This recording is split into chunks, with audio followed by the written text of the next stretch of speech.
Assalamualaikum warahmatullahi wabarakatuh. Berikut akan disampaikan materi tentang perkenalkan dulu kelas 11 yang belum pernah ketemu dengan Pak Eko Puji. Ini adalah Pak Eko Puji bersama istri dan putra putrinya, ada banyak ya. Ini ada sana. Kemudian kali ini Pak Eko akan menerangkan tentang dinamika rotasi dan keseimbangan benda tegar. Yang pertama materi adalah nanti ada terbagi dua, dinamika rotasi dan keseimbangan benda tegar. Berarti di sini ini adalah torsi, momen gaya, momen inersia, momentum, energi, aplikasi, syarat keseimbangan, titik berat, dan jenis-jenis keseimbangan. Mohon maaf, Pak Eko baru sempat membuat PPT ini karena di kelas 12 terlebih dulu. Kemudian apa yang dimaksud dengan dinamika rotasi? Yang pertama adalah torsi. Ini coba kita lihat di animasi ini. Inilah contoh tau itu sama dengan R kali F. R itu lengan momen, kemudian F adalah gayanya. Berarti di sinilah L itu adalah momentum sudutnya ya.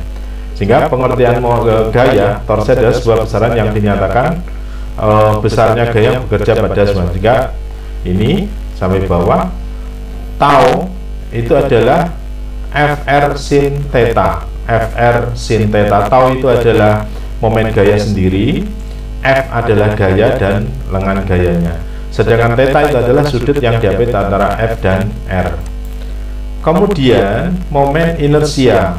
Momen inersia atau I itu apa? MR kuadrat. Jadi di sini adalah MR kuadrat, IMR kuadrat ya. Ini adalah bentuk rotasinya, aksis adalah bentuk rotasi di sini. Kemudian kita contoh nih, ini sudah pernah diselesaikan kemarin. Berapakah momen inersia dari titik partikel ini? Titik partikel ini. Berarti di sini adalah, berarti kalau misalkan tau A, tau B, ini adalah tergantung dari sumbu putarnya. Kalau sumbu putarnya Y, maka yang E sama F ini kan 0. Kenapa kok E sama F 0? Karena dia terletak pada sumbu putar dia. Terletak pada sumbu putar. Ada sumbu putar. Maka pertama yang dihitung adalah cuma A, B, dan D saja. Sedangkan C juga terletak pada sumbu putar. Oke, kita lanjut nanti insya Allah ada soal-soal lagi. Kemudian ini adalah momentum sudut L ya. Ini contohnya adalah penari balet ya. L sama dengan I kali omega, sedangkan I adalah tergantung dari dia, omeganya adalah V kali R ya. Berarti L itu sama dengan I omega, I setengah MR kuadrat ya, setengah MR kuadrat, omega sama dengan V kali R, maka akan ketemunya di sini. Ini adalah, sehingga ada, kalau dalam translasi ada momentum ya kan, momentum translasi sekarang adalah ada momentum sudut L1 sama dengan L2, sehingga I1 omega 1 sama dengan I2 omega 2. Berarti di sini adalah penari balet ya, sehingga dia kalau kepingin dengan kecepatan lebih cepat, maka tangannya pasti dilipat. Kalau kepingin dengan gerakan tertentu, tangannya dilepas, sehingga inilah yang menyebabkan perubahan momentum sudutnya. Kemudian adalah energi geraknya adalah contoh ada sebuah 3 buah benda yang turun dari atas nih ya kan. Dia ada 3 energi, mengandung energi translasi karena dia geraknya berpindah tempat, energi rotasi karena dia berputar pada sudut putarnya, dan energi potensial karena dia punya ketinggian ini pada benda miring, sehingga ada yang namanya energi total, yaitu E sama dengan energi mekanik ditambah energi kinetis. Nah, sedangkan energi kinetis sendiri ada 2, yaitu translasi sama rotasi, sehingga EK trans sama dengan EK rot, yaitu setengah MV kuadrat plus setengah I omega kuadrat di sini. Kemudian aplikasinya, nah ini contoh adalah gerakan pada sebuah sumur. I sama dengan setengah MR kuadrat ya, di percepatannya. Coba kita lihat A sama dengan nanti kita lihat di dalam aplikatif di soal soal nanti insya Allah bisa. Kemudian ini juga, nah kemarin sudah disampaikan A sama dengan G sin theta per 1 plus K. K itu apa? Yaitu adalah konstanta dari I sama dengan, kan kalau bola misalkan 2/5 mr kuadrat, kalau silinder pejal setengah mr kuadrat. Lah K itu adalah setengah, 2/3, 2/5 dan selanjutnya. Kemudian ini adalah ada video ya. Nah ini ada video, diperhatikan. Because you know how physics loves ramps, especially hypothetical ramps. So let's say this ramp would allow for static friction but not kinetic friction. Now you let go of all these objects at the same time so that the box starts sliding and the ring and the marble start rolling all at once. So which of them will hit the bottom first? The answer might not be what you'd expect. I mean, we already know that when you drop two objects from the same height, in a vacuum at least, they'll hit the ground at the same time, even if you tried it with a feather and a bowling ball. So you might think that all the objects would get to the bottom of the ramp at the same time, but they won't. And the reason has to do with how energy is distributed in an object when it's rolling. And in order to understand who wins the ramp race and why, we have to investigate some qualities of rotational motion, specifically torque and the moment of inertia.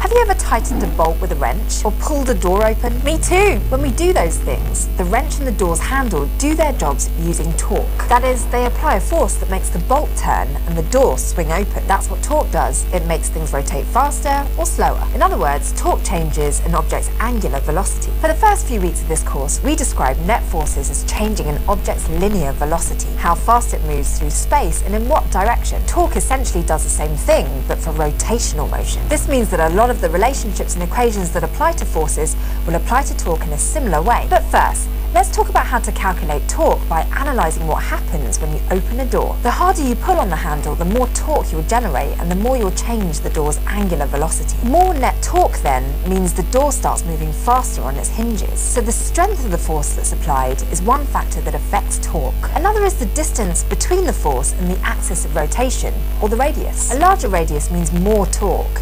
You know this if you've ever tried opening a door with a handle that's too close to the hinge. I'm guessing you haven't tried that though, because there are reasons why doorknobs are generally placed far from the hinges. A door with a handle close to the hinges would be much harder to open because you get less torque for the same amount of force. The last factor that affects torque is the angle between the applied force and the radius. If you try to open the door by pulling the handle, say, parallel to the door, in the direction opposite from the hinges, the door wouldn't move, because the only part of the force that affects the door's rotation is the force that's perpendicular to the radius. To put this idea in mathematical terms, torque, represented by the Greek letter tau, is equal to the perpendicular force times the radius. And you know how we keep saying that for translational motion, a net force on an object is equal to its acceleration times its mass? Well, something similar applies to rotational motion too. The net torque on an object is equal to its angular acceleration times what's known as its moment of inertia. Now, we've talked about inertia before, at least as it relates to translational motion. Basically, it's an object's tendency to keep doing what it's been doing.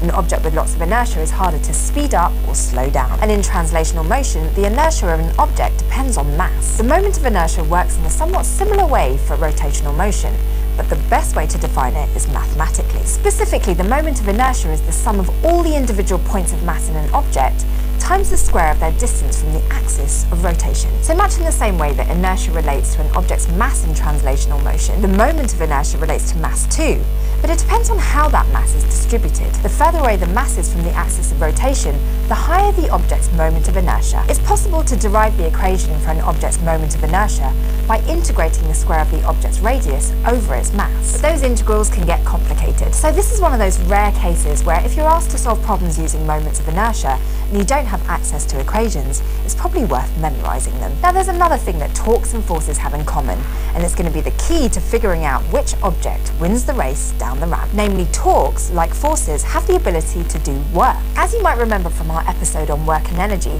the work done by a force is just the integral of that force over a certain distance. In a similar way, the work done by a torque is the integral of that torque over a certain angle, meaning the more torque you apply while rotating an object, the more work you do. We also know that work changes the energy of a system. For example, it can change its kinetic energy, which is the energy of its motion. And in the case of objects that move without rotating, all of that kinetic energy goes into translational motion. And in this case, keep in mind that as we've gone over before, the kinetic energy of translational motion is equal to half the object's mass times its velocity squared. When an object is rotating, some of its kinetic energy is also taking the form of rotational motion. And calculating kinetic energy of rotational motion is pretty easy, because first, the moment of inertia affects rotational motion in the same way that mass affects translational motion. And second, rotating objects have angular velocity just as translating objects have linear velocity. So the kinetic energy of an object's rotational motion is just half of its moment of inertia times its angular velocity squared. Okay, there's just one final factor we have to consider before we finally get back to the box, the marble and the ring racing down the ramp, and that factor is angular momentum. We've talked about linear momentum and how it's equal to an object's mass times its velocity. Well, there's also angular momentum, which is equal to an object's moment of inertia times its angular velocity. And like linear momentum, angular momentum is always conserved. That's another one of those super fundamental principles of physics. You can't create or destroy angular momentum.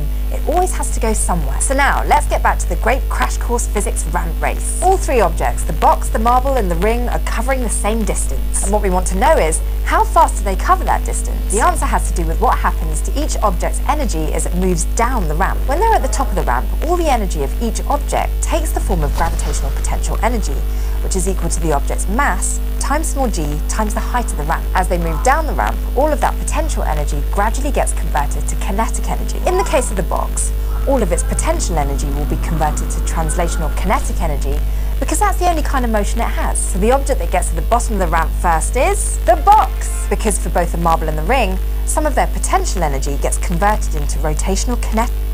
Oke, terima kasih. Itu adalah video tentang kesetimbangan benda tegar dan momentum ya. Oke, momentum. Berarti di sini adalah kita timbangan benda tegar kita lanjutkan. Mohon maaf kamera dimatikan saja. Oke, nah timbangan benda tegar konsep ini adalah contoh. Berarti di sini adalah contohnya ya. Oke, benda tegar, benda mengalami keseimbangan translasi jika diam atau bergerak dengan ketetapan. Ini benda adalah keseimbangannya adalah sigma fx sama dengan 0, sigma fy 0, dan sigma tau 0. Oke, mohon maaf kamera saya matikan. Titik berat bidang 2 dimensi, rumusan titik beratnya ini adalah sama persis, berarti antara x dan y saja. Berarti di sini kalau tiga titik berat berarti ada 3 kan, 1 dimensi berarti x saja, terus 2 dimensi y, x sama y, kemudian 3 dimensi adalah x, y, z. Nah, pada prinsipnya titik beratnya adalah apabila benda itu antara samping kanan atau samping kiri atau atas bawah itu simetris, maka dia titik beratnya berarti di tengah. Berarti pasti di tengah. Berarti nggak usah dihitung, sehingga kalau misalkan simetrisnya kanan dan kiri, berarti langsung ketemu di tengahnya. Atas bawah simetris berarti di tengahnya. Oke. Nah, terus kemudian ini contoh titik berat 3 dimensi nih. Berarti kalau 3 dimensi itu sistemnya sama, misalkan kanan kiri atas bawah sama semua, ya berarti titik beratnya pasti berada di tengah. Nah, bagaimana kalau misalkan titik berat itu ditambahkan ada beberapa benda, ada beberapa benda, maka ditambahkan ya, sehingga memakai sigma ximi dibagi sigma m. Oke, itu kalau punya massa. Ini contohnya adalah benda lurus nih, ini 1 dimensi kan ya, berarti adalah y sama dengan setengah L di atas tuh. Busur lingkaran adalah di sini, berarti tengahnya persis. Kalau busurnya adalah 2R per P. Coba kita lihat di sini. Terus kemudian di sini adalah persegi, berarti di tengah.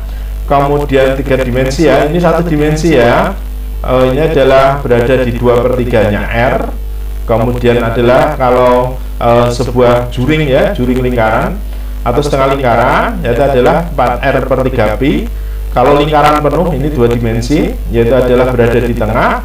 Kalau segitiga berarti 1/3 T. Mohon maaf, untuk 1 dimensi, 2 dimensi, 3 dimensi persamaannya berbeda. Ini adalah 3 dimensi. Kalau yang tadi lingkaran adalah sepertiga, kalau 3 dimensi atau benda atau sebuah volume, dia adalah setengah R. Sedangkan untuk kerucut sama limas berada di sepertiga T-nya, khusus untuk benda yang 3 dimensi atau volume. Kemudian bola pejal berada di tengah, bola silinder 3/8 R. Oke, persamaannya beda-beda, perhatikan betul. Y adalah 1/4 T dan JP adalah 1/4 R. Kemudian jenis-jenis keseimbangan lainnya adalah ada yang di tengah pusat massa, ada keseimbangan stabil, ada keseimbangan labil. Contoh kalau yang stabil itu dimanapun tempat dia pasti kalau jatuhnya susah. Tapi kalau labil, benda itu dikasih benda gaya luar sedikit saja, maka dia akan jatuh. Ada yang namanya keseimbangan indifference atau indifference apa? Yang bawah ini pusat massanya selalu di tengah. Ini adalah keseimbangan stabil, indifference, ya kan? Indifference. Berarti stabil itu berada di atas ini yang bentuk ini, ya kan? Kalau ini ball point ini adalah kalau disentuh gajah sedikit aja, maka labil namanya. Kalau yang stabil adalah contoh bola, contoh kelereng, contoh yang pusat massanya berada di tengah dan dia dimanapun itu pusat massanya tidak mengalami perubahan tempat. Itulah yang disebut dengan keseimbangan indifference, ya kan? Contoh soal nih, ini adalah contoh yang ini. Berarti penyelesaiannya gimana? Ini dijadikan 2 dulu, ya kan? Ini benda pertama, benda kedua. Benda pertama dijadikan luasan, benda kedua dijadikan luasan, maka persamaannya seperti ini. Itu saja Mas Mbak untuk keseimbangan. Insya Allah nanti akan diupload lagi video tentang cara mengerjakan soalnya.